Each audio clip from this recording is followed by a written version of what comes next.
Step 5 revision. சரி, இந்த ஸ்டெப்ல நம்ம என்ன பண்ணோம், ரிவிஷன் பண்ண போறோம்னு பேசுறோம். எப்படி பண்ணலாம் ரிவிஷன் அப்படின்னு பார்த்தோம்னா, என்ன பண்ணணும், நீங்க ஒரு சாப்டர் முடிக்கிறீங்கன்னு வச்சுக்கோங்களேன். நான் சாப்டர் முடிக்கும்போது நான் பண்ண மாட்டேன். ஷார்ட் நோட்ஸ் வந்து நான் என்ன பண்ணுவேன், இப்போ நான் ஒரு லெக்சர் அட்டெண்ட் பண்றேன்னு வச்சுக்கோங்களேன். அந்த லெக்சர்ல நான் 10 பேஜஸ்க்கான ஒரு நோட்ஸ் எழுதுனா ஷார்ட் நோட்ஸ்ல அது ஹாஃப்ல இருந்து 1 பேஜ்க்குள்ள எழுத மாதிரி பார்ப்பேன்.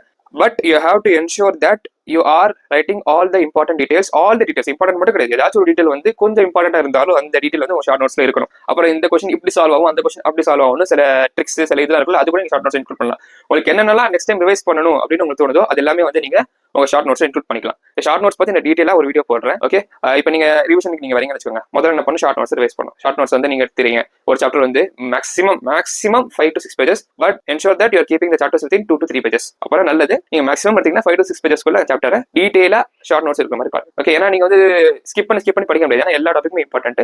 ஷார்ட் நோட்ஸ் எல்லாத்தையும் கவர் ஆகிற மாதிரியே பாருங்க. ஓகே, அதை ஷார்ட் நோட்ஸ் மாதிரி ரிவைஸ் பண்றீங்க. ரிவைஸ் பண்ணிட்டு கண்டிப்பா கொஸ்டின் ப்ராக்டிஸ் பண்ணணும். நீங்க அட்லீஸ்ட் ஒரு டாபிக்ல ஒரு 10 கொஸ்டின் திருப்பி ரிவைஸ் பண்ணி ப்ராக்டிஸ் பண்ணீங்கன்னா தான் உங்களுக்கு வந்து அந்த டாபிக் வந்து மைண்ட் ரிட்டென்ஷன் ஆகும். சரி, அப்ப எங்க கொஸ்டின் ப்ராக்டிஸ் பண்ணலாம் அப்படின்னா, உங்க நோட்ஸ் இருக்கும்ல, உங்க நோட்ஸ் நான் என்ன சொன்ன முன்னாடி நோட் மேக்கிங் அப்ப நீங்க வந்து உங்களுக்கு டஃபா இருக்க கொஸ்டின், வராத கொஸ்டின் அதெல்லாம் என்ன பண்ணணும், மார்க் பண்ணணும்னு சொல்லியிருந்தேன். ஒரு இம்பார்ட்டன்ட் மார்க்கோ ஸ்டார் மார்க்கோ போட சொல்லியிருந்தேன். அந்த கொஸ்டினை திருப்பி நீங்க ரிவைஸ் பண்ணுங்க. ஓகே, அதுக்கப்புறம் வந்து நீங்க ஃபார்முலா ஷீட்ஸ் மேக் பண்ணிக்கலாம். ஃபார்முலா ஷீட்ஸ் வந்து ஸ்டார்டிங்ல ஒரு பெருசா யூஸ் ஆகாது. போ ஃபார்முலா பைல போகும். thousands ஆஃப் ஃபார்முலாஸ் இருக்கும். எல்லாத்தையும் நீங்க மனப்பாடம் பண்ண முடியாதுல, ஒரே நேரத்தில் எல்லாத்தையும் ஞாபகம் வச்சிருக்க முடியாது. நீங்க அடிக்கடி ரிவைஸ் பண்ற மாதிரி இருக்கும். அதுக்கு தான் வந்து நீங்க ஃபார்முலா ஷீட் மாதிரி ஒரு பேஜ்ல இந்த சாப்டருக்கான ஃபார்முலாஸ், சில சாப்டர்ஸ்லாம் ஃபார்முலாஸ் கம்மியா இருக்கும். அப்பெல்லாம் ஒரு பேஜ் 2 சாப்டருக்கான ஃபார்முலா, அது மாதிரி நீங்க வந்து ஃபார்முலா ஷீட்ஸ் மேக் பண்ணிக்கலாம்.